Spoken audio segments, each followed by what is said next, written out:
Não existe nobreza na pobreza. Eu já fui um homem rico e eu já fui um homem pobre e eu escolho a riqueza toda santa vez. O filme que abalou Wall Street e conquistou pessoas no mundo todo.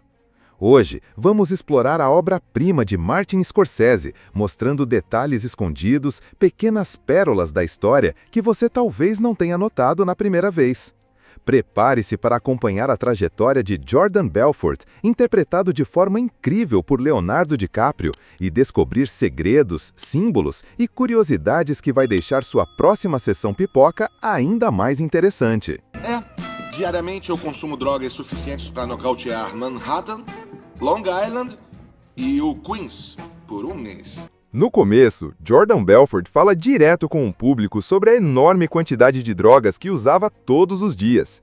Ele se gaba de tomar Adderall, SHX, maconha, cocaína, morfina e 10 comprimidos de Quaalude por dia. Eu tomo Mandrix de 10 a 15 vezes por dia para minha dor nas costas, Adderall para manter o foco, Frontal para a ansiedade, maconha para viajar e cocaína para me levantar de novo. E morfina, bom, porque é bom demais.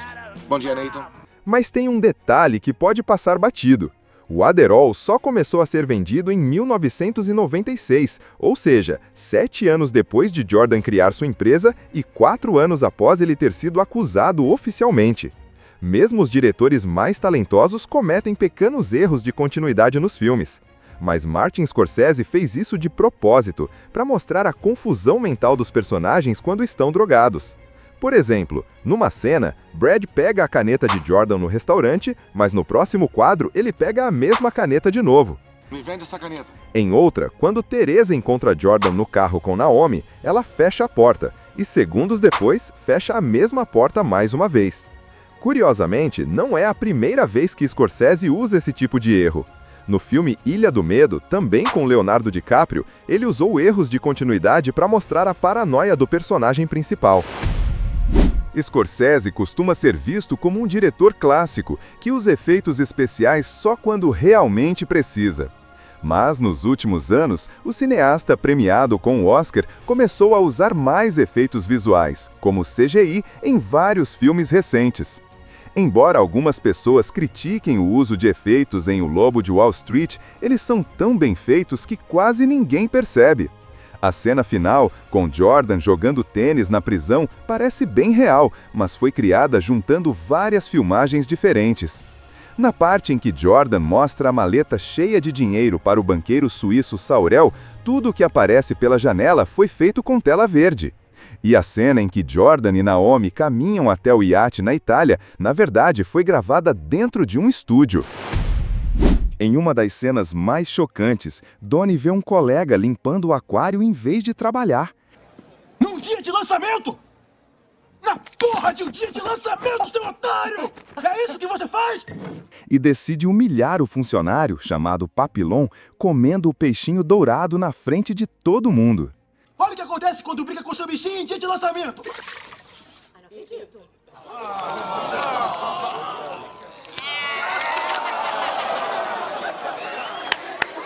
Parece efeito especial ou alguma animação, mas não é. O peixe era de verdade. Jonah Hill realmente colocou o peixe na boca. Ele até queria engolir de verdade para deixar a cena mais real, mas, claro, a produção não deixou. Então, ele segurou o peixe na boca por 3 segundos e só tirou quando o diretor gritou "corta".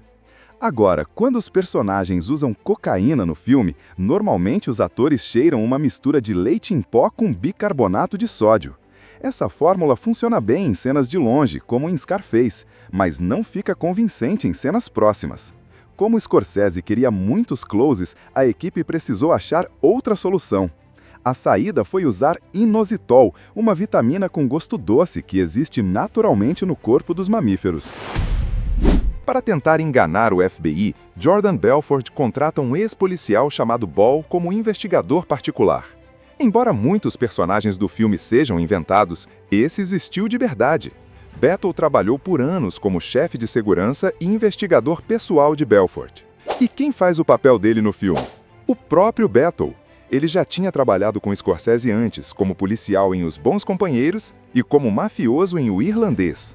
Agora vamos falar de uma das cenas mais intensas. Depois que Donnie falta com respeito à esposa de Brad, os dois entram numa briga feia. E Brad acaba nocauteando Donnie com um soco direto. Durante as gravações, o ator John Bentel começou com socos coreografados, mas Scorsese achou que estava forçado. Depois de algumas tentativas, o diretor sugeriu que ele acertasse Jonah Hill de verdade. Bentel, que treina boxe nas horas vagas, ficou preocupado com a força. E Hill também ficou receoso. Mas no fim da cena, Jonah disse que foi uma das melhores experiências da carreira dele. Curiosamente, a cena termina logo depois do soco, porque as próteses dentárias de Hill voaram da boca. Esse filme tem uma quantidade impressionante de palavrões. Na verdade, é o número 1 na história do cinema quando o assunto é a palavra fuck. Ela é dita 539 vezes em apenas 3 horas de filme. Mas o recorde de palavrões em um filme sem roteiro ainda é de Snatch, com mais de 900 menções. Agora, uma das cenas mais desconfortáveis do filme acontece quando Donnie conhece Naomi, a futura esposa de Jordan. Ele fica tão impactado com a beleza dela que começa a fazer gestos obscenos bem no meio da festa. O detalhe? Nenhum dos outros atores sabia que Jonah Hill iria fazer aquilo. Por isso, as reações de choque e vergonha são totalmente reais. Como o pênis de Donnie aparece só por 1 segundo, muita gente passou anos se perguntando: era de verdade? Levando em conta a entrega de Jonah Hill ao papel e o tanto de nudez no filme, muita gente acreditou que sim. Mas o que aparece na tela é, na verdade, uma prótese. Na cena de abertura, Jordan fala sobre quando dirigia uma Ferrari Testarossa enquanto trabalhava como corretor. A gente vê uma Ferrari vermelha. Mas ele comenta que, na verdade, o carro era branco. Como ele mesmo aponta essa diferença, quase ninguém percebe outro erro. A cena se passa em 1984, mas o modelo mostrado só foi lançado em 1992. E tem mais um detalhe curioso. Em outra parte do filme, Jordan aparece dirigindo uma Testarossa de 1982, um modelo que nem existia naquela época. Ou seja, o carro muda de modelo durante o filme e nenhum deles bate com o ano em que a história acontece. Agora, um detalhe dos bastidores. Durante a gravação da cena no avião, Scorsese percebeu que esqueceu de filmar um plano simples da plaquinha "Apertem os cintos". Era uma cena de apenas 2 segundos, mas para isso teriam que reconstruir todo o set. Foi aí que um dos supervisores teve uma ideia. Sugeriu usar um vídeo real de segurança aérea. Scorsese viu a gravação direto no celular dele e aprovou na hora. Foi a primeira vez que o diretor usou um clipe gravado com iPhone em um de seus filmes. Mesmo mostrando Jordan Belfort como um cara infiel, violento e envolvido em golpes, Scorsese conseguiu convencê-lo a participar do filme. Quando o personagem de DiCaprio chega em um seminário motivacional, é o verdadeiro Jordan Belfort quem o apresenta. Em uma das cenas, Naomi ouve Jordan sussurrar Venice enquanto dorme. Ela joga água no rosto dele e o acusa de traição. Quando pergunta com quem ele estaria atraindo, Jordan responde.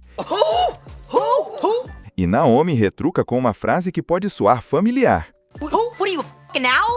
Essa fala é uma citação direta do filme Fogo contra Fogo, do diretor Michael Mann. Na cena original, Al Pacino interroga um personagem e cita um nome aleatório, só para ver como ele reage.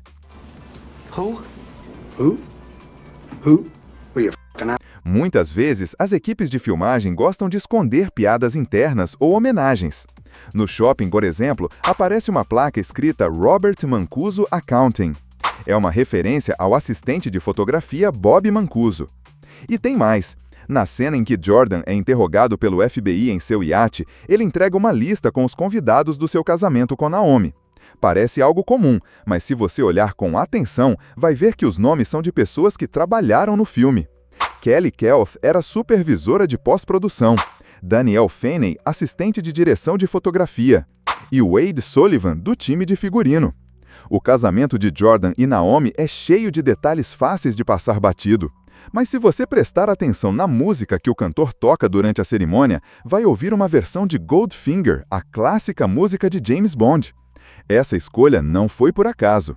Na vida real, no casamento de Jordan Belfort, a música tocada foi Nobody Does It Better, do filme O Espião que Me Amava. E tem outro detalhe emocionante. A cantora que aparece no filme é Sharon Jones, uma famosa artista de funk indicada ao Grammy. Ela faleceu em 2016, vítima de câncer. Por isso, O Lobo de Wall Street foi sua última aparição no cinema, um fato que muita gente nem percebeu.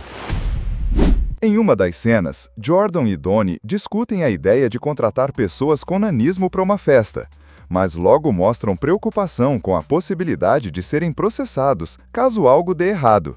Jordan então diz que todos devem tratar os artistas como se fossem um dos nossos. E, nesse momento, os funcionários começam a cantar uma frase bem específica. We accept that one of us. You will never one of us. We accept the one of us. We accept the one of us. Essa fala é uma referência direta ao clássico Freaks, de 1932, um filme em que vários personagens principais também eram pessoas com nanismo. Em Freaks, a atriz Olga Baklanova interpretava a trapezista vilã. E aqui vai uma curiosidade interessante. 3 anos antes, em 1929, Baklanova participou de outro filme. A história? Um corretor da bolsa sem escrúpulos que aplicava golpes e arruinava seus amigos para ficar rico rápido. O nome do filme? The Wolf of Wall Street. Sim, o mesmo título décadas antes. Martin Scorsese é conhecido por aparecer brevemente em seus próprios filmes, mas em O Lobo de Wall Street ele quase não aparece. A razão? Ele está presente de um jeito diferente. Scorsese empresta sua voz ao personagem John, o primeiro cliente para quem Jordan tenta vender ações baratas, lá em Long Island. Hello, John. How you doing today? A voz está abafada, meio distorcida, mas se você prestar atenção, vai perceber o forte sotaque nova-iorquino do diretor. Em uma das cenas íntimas entre Naomi e Jordan, tem um detalhe curioso. Os pés de Leonardo DiCaprio aparecem molhados. Isso acontece porque o cachorro da Naomi, o Rocky, pula na cama e começa a lamber os pés dele. Mas nas filmagens, o cachorro não subia no momento certo. Para resolver isso, a equipe teve uma ideia inusitada. Passaram fígado de frango e ração nos pés de DiCaprio. Funcionou, e o cãozinho fez exatamente o que precisava fazer. Você reparou na mulher que aparece por alguns minutos no filme? É a Fran Lebowitz. Ela ficou famosa por interpretar a juíza Janice Goldberg na série Law and Order. Um detalhe irônico que só os fãs mais atentos percebem. Algumas das cenas mais engraçadas do filme são aquelas em que Jordan e a equipe estão completamente chapados. E muita gente não sabe disso, mas várias dessas falas foram improvisadas pelos próprios atores. Dá para notar pelas pausas estranhas e pelo ritmo quebrado das conversas, algo bem típico quando os atores estão improvisando. Tem também um errinho quase invisível em uma cena de almoço entre Jordan e Donnie. Donnie faz uma pergunta e Jordan responde. Technically, 72,000. Something like that. Mas se você olhar com atenção, vai ver que os lábios de DiCaprio nem se movem. Isso mostra que a resposta foi adicionada depois, na edição, provavelmente para deixar o diálogo mais claro.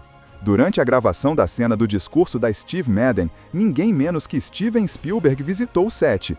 E acabou se envolvendo. Deu ideias, sugeriu ângulos e até ajudou na direção. Sim, Spielberg dividindo a direção com Scorsese por um momento. E claro, não dá para esquecer a cena em que Matthew McConaughey bate no peito fazendo um som rítmico.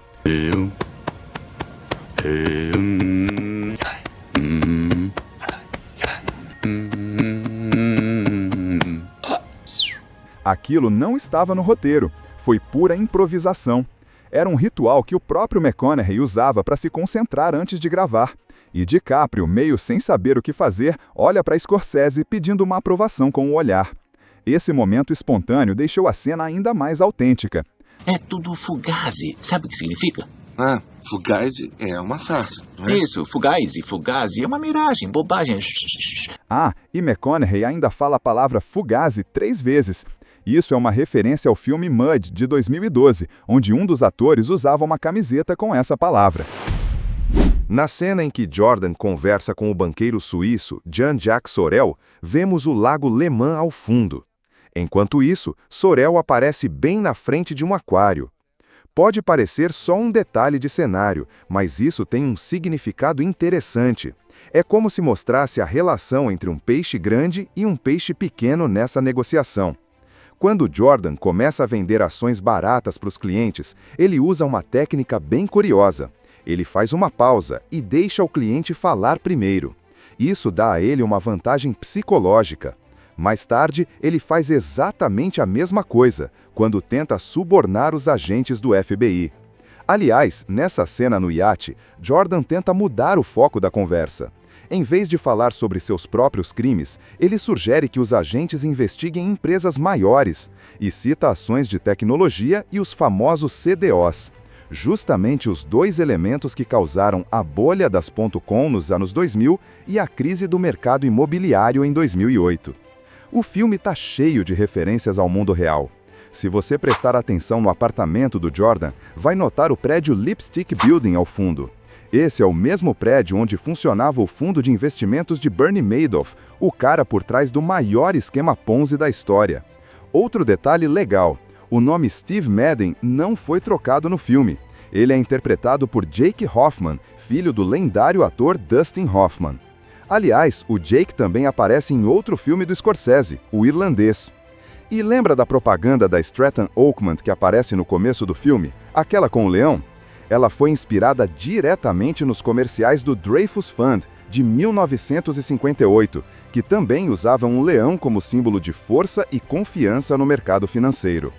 E assim, a gente chega ao fim dessa jornada maluca pelo mundo exagerado de O Lobo de Wall Street, cheio de luxos, mentiras e detalhes escondidos que a maioria do público nem percebe. Agora me conta, qual é a sua cena favorita do filme? Deixa aqui nos comentários e aproveita para sugerir o próximo filme que você quer ver por aqui no canal.